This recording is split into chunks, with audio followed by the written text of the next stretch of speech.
बेटा आपका जो चैप्टर नंबर 5 है समांतर श्रेणी का, उसमें क्या है, अभी तक तो आपको क्लियर है ही कि समांतर श्रेणी होती क्या है।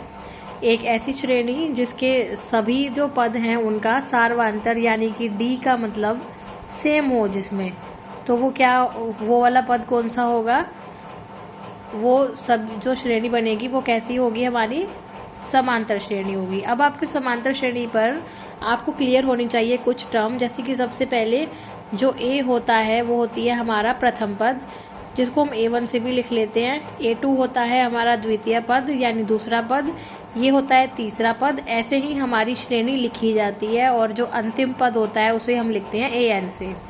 तो A होता है हमारा प्रथम पद।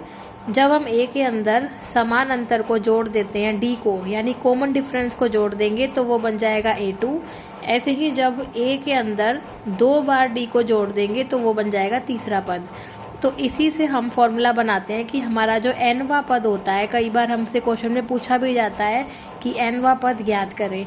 तो ये जो nवां पद होता है वो किसके बराबर होता है, A प्लस में n-1 गुणा में D। यानी कि आपको कोई भी संख्या वाला पद निकालना है किसी भी संख्या का, जैसे 5वां पद, 8वां पद, 100वां पद, 200वां पद, 20वां पद, तो n की जगह आपको वो संख्या लिखनी है। A है हमारा प्रथम पद, n की जगह फिर से वही जो पद हमें निकालना है -1 करके जो कॉमन डिफरेंस है यानी समान अंतर, उससे मल्टीप्लाई कर देंगे। उसके बाद पहला फॉर्मूला आपका इस चैप्टर में ये है। सेकंड जो फॉर्मूला है आपका वो है इसमें कि आपको n पदों का सम निकालना है, यानी कि योगफल आपको निकालना है। तो उसके लिए हम SN से लिखते हैं। S मतलब सम, n मतलब ऑफ n टर्म। तो SN बराबर होता है n/2 गुणा में 2A प्लस n-1 गुणा में D। तो ये आपका फॉर्मूला होता है इसका। अभी हमारे पास एक छोटा सा फॉर्मूला और है कि ये जो हम D की बात कर रहे हैं बार बार, ये D कैसे निकालेंगे। तो आप D को निकालेंगे किसी भी पद में 2 पदों के बीच का अंतर निकाल लें और वो सेम आएगा अगर आपकी श्रेणी समांतर है तो हम D को निकाल सकते हैं दूसरे पद में से पहला पद घटा के, या फिर तीसरे पद में से दूसरा पद घटा के। ऐसे ही हम 5वें पद में से चौथा पद भी घटा सकते हैं, तो हम इसे निकाल सकते हैं। अब इसके कुछ बहुत बेसिक से मैं क्वेश्चन जो है वो रिवाइज करा देती हूँ। सबसे पहले हमारे पास एक श्रेणी दे रखी है 3, फिर दे रखी है 1, फिर -1, फिर दी है -3। ऐसे करके हमें श्रेणी दी है और इस श्रेणी का हमें प्रथम पद बताना है और सार्वांतर बनाना है। तो प्रथम पद हमें अच्छे से दिख रहा है, पहला पद कौन सा है, 3। तो A की वैल्यू कितनी आ जाएगी, 3। और जब हम D की वैल्यू निकालेंगे तो हम क्या करते हैं, दूसरे पद में से पहला पद घटा देते हैं।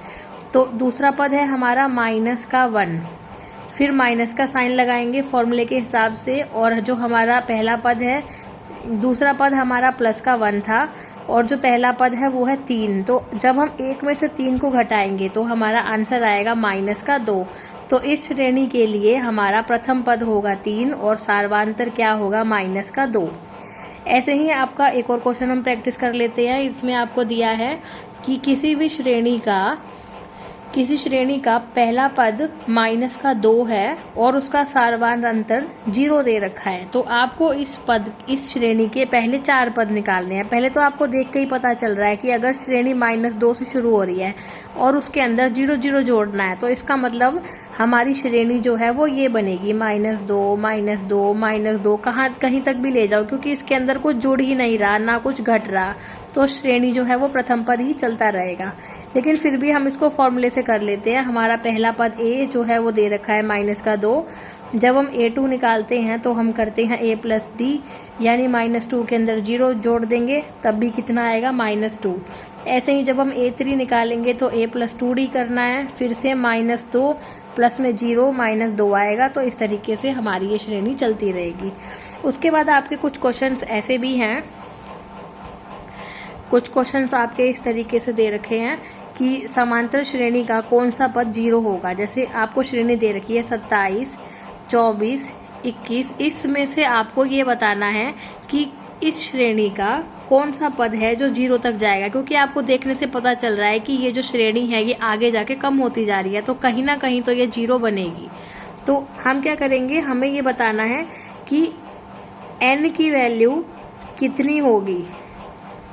कब लेनी है n की वैल्यू? जब हमारा nवा पद कितना आ जाएगा? 0। तो आपको an की वैल्यू दे रखी है। a की वैल्यू हम श्रेणी से निकाल सकते हैं 27 और d की वैल्यू निकाल सकते हैं 24 में से 27 को घटा देंगे। छोटी संख्या में से बड़ी संख्या को घटा रहे हैं तो आंसर जो है वो आएगा माइनस का 3। अब an का सूत्र, an बराबर है a प्लस n-1 गुणा में d। an की जगह 0 रख देंगे क्योंकि 0 पद कब होगा वो हमें निकालना है। a रखेंगे हम 27 प्लस में n-1 को n-1 ही रखेंगे क्योंकि n का मान निकालना है। d की जगह रख देंगे -3।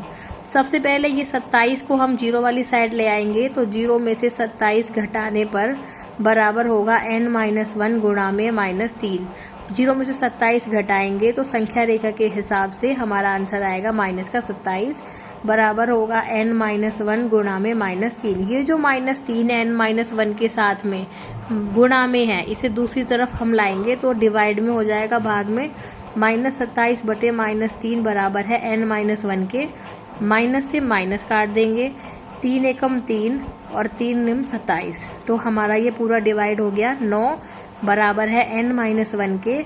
और n की वैल्यू अगर निकालनी है तो इस -1 को यहाँ ले आएंगे। 9 प्लस में 1 बराबर हो जाएगा n के, यानी हमारा n आएगा 10। 10वां पद जब होगा इसका तो श्रेणी कहाँ तक पहुँच जाएगी? 0 तक। तो ये हमारा इसका होगा आंसर। उसके बाद हम आपका एक क्वेश्चन देख लेते हैं SN का।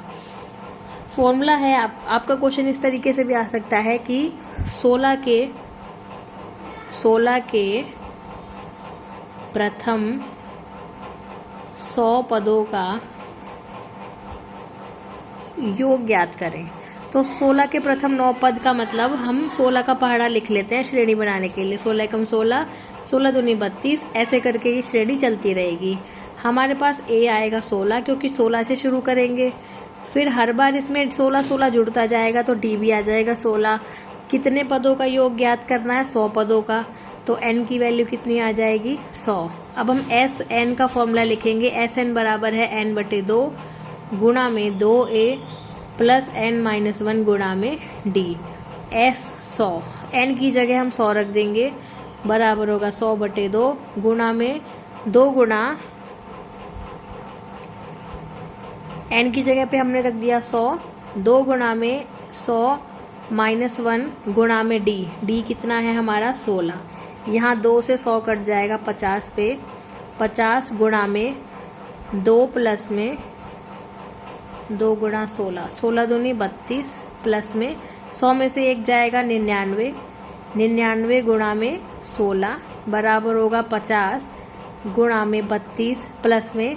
अब हम यहाँ 99 और 16 की मल्टीप्लाई कर लेंगे, गुणा कर लेंगे, उसमें 32 जोड़ने के बाद 50 से हम इसको डिवाइड कर देंगे और हमारा जो SN का फॉर्मूला है वो इधर SN के फॉर्मूला यूज़ करके हमने ये निकाल देंगे।